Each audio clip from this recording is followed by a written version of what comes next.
next speaker is Linda Henby. Linda is another newbie. So Linda, hope it was a great experience. I'm sure there'll be plenty of nice things you're going to share.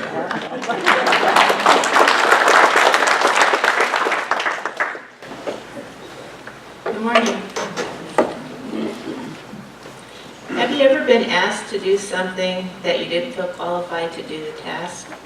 You didn't feel you had the skills or knowledge to perform the task well? That was me, after I signed up to serve on the Louisiana relief team. I went to the first team meeting on Saturday, February 17th, excited to hear more about the ministry and what type of work we would be doing in Louisiana. Before the meeting, I looked briefly at the handouts. And Craig is very organized, all these handouts, and then it's very structured. And so I was just glancing, I wanted to see what I'd be doing. And I noticed that there was a list of team member roles, duties we would be responsible for during the week.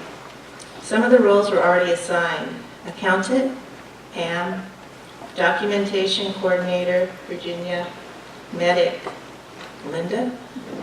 That's me. I was surprised to see my name typed next to medic, and there was a big question mark next to my name. I started feeling anxious. God, I'm not the right person for this job. I haven't provided direct care to patients for years. I don't see patients. I don't perform physical assessments. I don't diagnose medical problems. I don't provide first aid. You got the wrong person.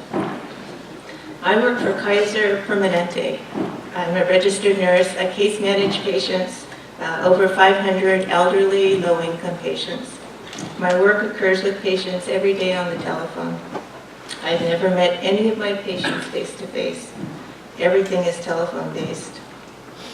Some of my teammates shared with me, I shared with my teammates, I said, whatever you do, don't get sick in Louisiana. I can put a Band-Aid on your finger, but that's it. So don't get sick. And some of my humorous teammates, they were rather comedians, some of the people on my trip. They teased me and they said, they would call me on my phone, even if they were sitting right next to me with a question. And they said, or I'll text you a picture of what's going on and you can answer me on your phone. So that was my week. I decided I would do all I could to prepare for the trip and my role as medic. I signed up and I took a first aid course. I read and typed out some basic first aid information that I took on the trip with me. I looked at the Mayo Clinic website and I looked at the recommendations for first aid kits and what you should have in your kit, and I supplemented Evergreen's first aid kit with the items they recommended. I felt I had done all I could to prepare for my responsibilities as medic. My prayer partners were praying for me, I was praying for me, and the Lord gave me peace. And God is good. The major health issue we dealt with among our team members was the stomach flu. One of our team members was hit with the flu on her first full day in Louisiana. So I was concerned that the flu was spread among our team members. So I shared a short 2-minute health talk on the stomach flu. One of the main safeguards from getting the stomach flu or spreading it is good hand washing. So I'm sure all you young people know about washing your hands really good, putting soap on your hands. I shared with the team something I remembered from a nursing memo I read years ago. When you wash your hands, you sing happy birthday 2 times. And that's 20 seconds. Then you wash your hands, you put your soap on, you're on happy birthday too, And then 20 minutes, 20 seconds. That's too long. 20 seconds. It's the recommended amount of time for hand washing to avoid getting sick or from spreading germs. So the happy birthday song became kind of a funny joke during our week. Other first aid moments that I had in Louisiana, someone had swollen fingers. It was really hot and humid. So one of my teammates came up to me and couldn't get his wedding ring off because his fingers were swollen. So I got a bag of ice and water and he soaked it and it soaked off. Someone else had an allergic reaction to sunscreen. They came up to me, their face was beet red, their arms were red, their legs were red, anywhere they had exposed themselves to the sunscreen.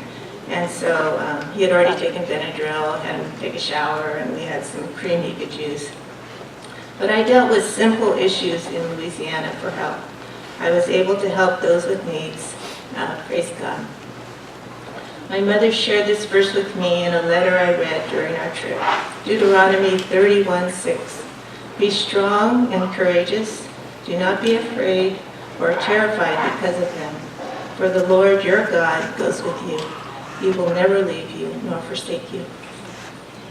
God faithfully walked with me throughout the week in my role as medic. He used me just as I am, with my fears, with the gifts He's given me, and with my weaknesses. When we step out in faith, He chooses to walk with us. In closing, I'd like to share a few words and some pictures of Miss Sarah, Joshua, and their son Ethan.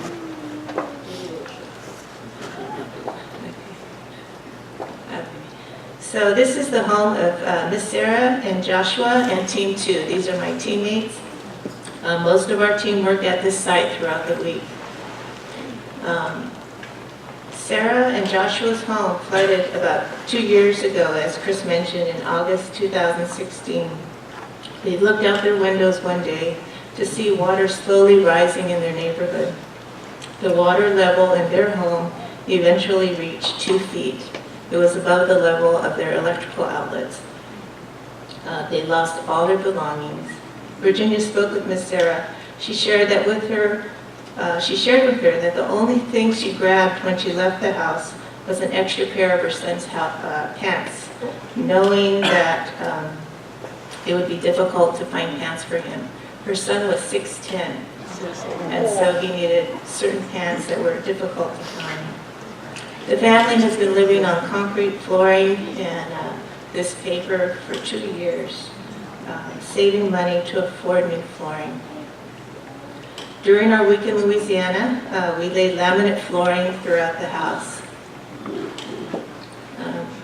We did 3 bedrooms, 2 closets, the hallway, and the living room, as well as completing other smaller tasks. On Thursday, we had a celebration night, and we had an opportunity to pray with Miss Sarah and Joshua. Joshua shared with us, "You will never know how much this means to me until you get to heaven. Words cannot describe how I feel. What a blessing to serve. I went with the intention of helping others, and my teammates and I were the ones truly blessed." I encourage you, if any of you are thinking of doing ministry at Evergreen or have thoughts of participating in a missions trip or outreach, to really pray and ask the Lord, where does He want you to serve? With service, you have the opportunity to be a blessing to others, and you will be blessed in ways you can't even imagine. Thank you.